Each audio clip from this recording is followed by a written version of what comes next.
বাড়িতে একটি মাত্র গাছ লাগান, জিনেরা কোনোদিন প্রবেশ করবে না এবং আপনি সম্পদশালী হতে পারবেন। আপনার ঘরের ভিতরে আল্লাহ তাআলা বরকত দিয়ে দিবেন।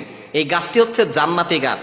আমাদের বাড়িতে কিন্তু অনেক সময় জিনেরা, দুষ্ট জিনেরা আক্রমণ করে থাকে, অনেক সময় আসর করে থাকে, যার কারণে ঘরে কোনো বরকত থাকে না। একের পর এক মানুষ অসুস্থ হয়ে যায় এবং অনেক সময় জাদুটোনা হয়, কুফরি কালাম হয়ে থাকে। অনেকে জিন পাচার করে মানুষকে ক্ষতি করার চেষ্টা করে। আবার বর্তমান চিকিৎসা বিজ্ঞান এই জিনটা যে আছে এটা বিশ্বাস করতে চায় না। আল্লাহ তাআলা মানুষদের ব্যাপারে একটা সূরা নাজিল করেছে সূরাতুন নাস, আর একটা জিনদের ব্যাপারেও সূরা নাজিল করেছে সূরাতুল জিন। সুতরাং জিন জাতি বলতে কিছু একটা আছে, অদৃশ্য জিনিস, যাদেরকে আমরা দেখতে পারি না। আল্লাহ তাআলা তাদেরকে অদৃশ্য করে রেখেছেন।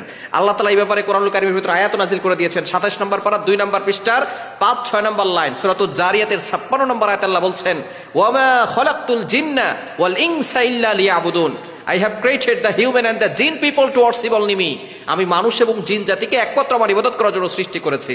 সুতরাং জিন জাতি আছে, এটা যদি কেউ বিশ্বাস না করে তাহলে তার ইমানও থাকবে না। যেহেতু কোরআনের আয়াত এবং আল্লাহ তাআলা নিজে বলে দিয়েছেন, যদি কেউ বিশ্বাস না করে তাহলে তার ইমান থাকবে না, সে মুসলমান থেকে খারেজ হয়ে যাবে।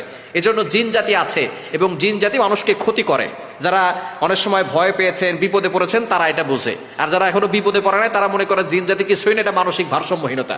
চিকিৎসা বিজ্ঞান যেটা বলে, আধুনিক সায়েন্স, তারা বলে এটা মানসিক ভারসাম্যহীনতা, জিন বলতে কিছুই নাই। এজন্য আমাদেরকে, যারা মুসলমান, তাদেরকে বিশ্বাস করতে হবে জিন জাতি আছে।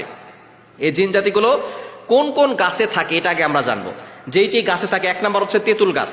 বড় যে তেঁতুল গাছগুলো আছে, আমাদেরকে অনেকে বলে, হুজুর অমুক রাতে তেঁতুল গাছে নিচ দিয়ে গিয়েছিলাম, তখন আমাদের অ্যাটাক করেছে, এরকম হয়।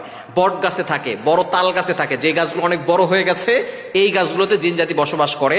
তবে একটা গাছ যদি আপনার বাড়িতে লাগাতে পারেন, আপনার ঘরে ঢুকবে না, সেটা হচ্ছে জান্নাতি গাছ, বড়ই গাছ। এই বড়ই গাছটা হচ্ছে খুবই ভালো একটি গাছ এবং এটা জান্নাতি গাছ। সিদরাতুল মুনতাহা, ৭ আসমানের পর একটা জায়গা আছে সিদরাতুল মুনতাহা। এটা নবীজি সাল্লাল্লাহু আলাইহি ওয়াসাল্লাম যখন মেরাজে গিয়েছিলেন, তখন তিনি এই সিদরাতুল মুনতাহা একটা গাছ দেখেছেন, বড়ই গাছ।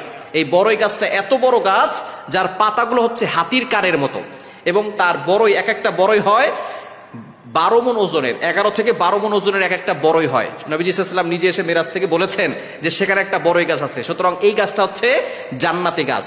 এবং আমরা যখন ইন্তেকাল করি, তখন কিন্তু আমাদেরকে এই বড়ই গাছের পাতা দিয়েই আমাদেরকে কিন্তু গরম পানি দিয়ে তারপরে গোসল করানো হয়। নবীজি সাল্লাল্লাহু আলাইহি ওয়াসাল্লামের কলিজার টুকরা সন্তান যায়নাব রাদিয়াল্লাহু তাআলা আনহা, তিনি যখন ইন্তেকাল করেছেন, তখন তাকে, বুখারী শরীফের হাদিস, এই বড়ই গাছের পাতা দিয়ে তাকে গোসল করানো হয়েছিল গরম পানিতে।